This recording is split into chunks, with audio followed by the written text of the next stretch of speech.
로마서 3장. 그러면 유대 사람이라고 해서 무슨 혜택이 있고 할례에는 무슨 가치가 있습니까? 여러모로 많습니다. 첫째는 그들이 하나님의 말씀을 맡았다는 것입니다. 그런데 그들 가운데 어떤 사람들이 믿지 않았다면 어떻게 되겠습니까? 그들의 불신앙이 하나님의 신실하심을 무효화시키겠습니까? 결코 그럴 수 없습니다. 사람은 다 거짓말쟁이라 해도 하나님은 진실하십니다. 기록되기를 주께서 말씀하실 때 의롭다는 인정을 받으시고 판단받으실 때 이기려 하심이다 라고 한 것과 같습니다. 그러나 우리의 불의함이 하나님의 의를 드러나게 한다면 우리가 무슨 말을 하겠습니까? 내가 사람들이 말하는 논리대로 말해보면 하나님께서 우리에게 진노를 내리신다고 해서 불의하시다는 말입니까? 결코 그럴 수 없습니다. 만일 그렇다면 하나님께서 어떻게 세상을 심판하실 수 있겠습니까?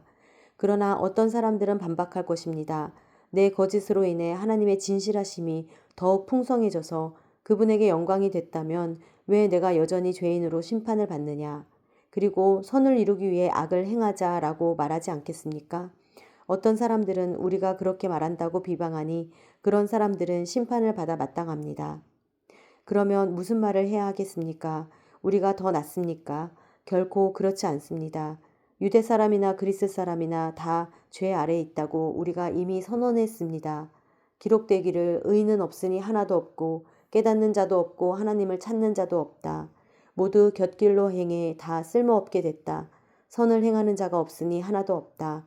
그들의 목구멍은 열려있는 무덤이요 혀로는 거짓말만 일삼으며 그들의 입술에는 독사의 독이 있고 그들의 입에는 저주와 독설이 가득하다.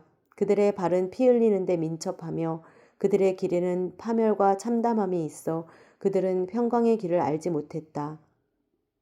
그들의 눈에는 하나님을 두려워함이 없다 라고 한 것과 같습니다. 율법이 말하는 것은 율법 아래에 있는 자들에게 말하는 것임을 우리는 압니다. 이는 모든 입을 다물게 하고 온 세상이 하나님의 심판 아래 있게 하려는 것입니다.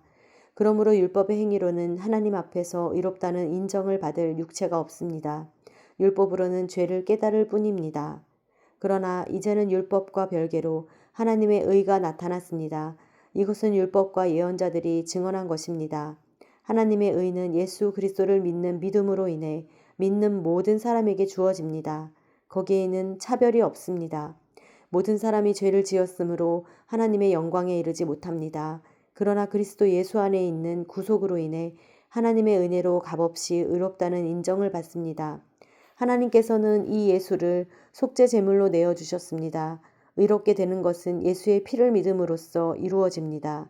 이는 하나님께서 오래 참으시는 가운데 과거에 지은 죄를 관고하심으로 그분의 의를 나타내시기 위함입니다. 지금 이때에 하나님께서 그분의 의를 나타내신 것은 자신이 의로우시며 또한 예수 믿는 사람들을 의롭다고 인정하시는 분임을 나타내시기 위함입니다. 그렇다면 자랑할 것이 어디에 있습니까? 전혀 없습니다. 어떤 법으로입니까? 행위로입니까? 아닙니다. 오직 믿음의 법으로입니다. 우리는 사람이 율법의 행위와 상관없이 믿음으로 의롭다는 인정을 받는다고 생각합니다. 하나님이 유대 사람만의 하나님입니까? 이방 사람의 하나님은 아닙니까? 진실로 이방 사람들의 하나님도 되십니다. 할례받은 사람도 믿음으로 인해 또한 할례받지 않은 사람도 믿음으로 인해 의롭다고 인정하실 하나님은 한 분뿐이십니다. 그러면 우리가 믿음으로 말미암아 율법을 파기합니까? 결코 그럴 수 없습니다. 오히려 우리는 율법을 굳게 세웁니다.